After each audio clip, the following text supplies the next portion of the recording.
So, hello everyone. For this week's vlog episode, we are going to be talking about the French New Wave, in particular the 400 Blows movie, which is the one I chose to do this week and watch. It was a very good movie, about an hour and 45 minutes in length. The movie was set in the 1950s, written by a man named Francis Truffaut, one of the people who are known to help bring in the French New Wave era. Um, they An interesting thing about this is that these directors like to shoot like on location, like wherever they're filming, they wanted to like shoot on location to kind of give it more of a live experience, and so they don't have to use special effects or stuff like that, which they didn't really have back then, which made the movie that much more interesting. And they wanted to make this movie more realistic and a better experience for the audience, which is why on location shooting is so helpful.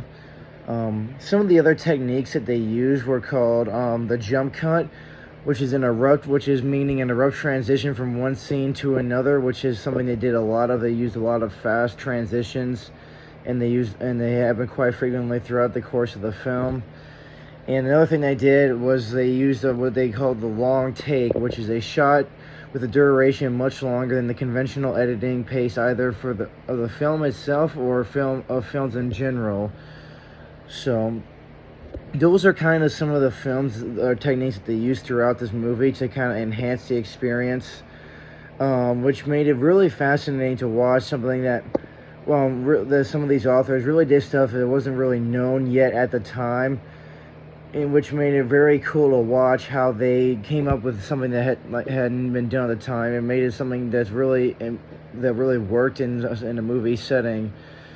I enjoy watching the movie. It's based about this young adolescent, whose name is Antonio Daniel, who is faced with a lot of life challenges, and eventually starts to turns to the life of crime, as his parents don't know what to do to get him to behave or listen to them, and he has a very abusive teacher in his studies, so they send him away to sort of like a juvenile detention center and then a military correctional institute to try to help him, teach him life lessons, and to make him more of an adult.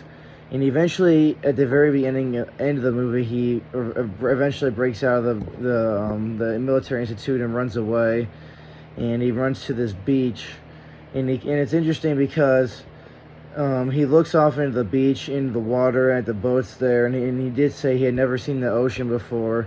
So it's interesting that he got to see the ocean for the first time at the end of the movie.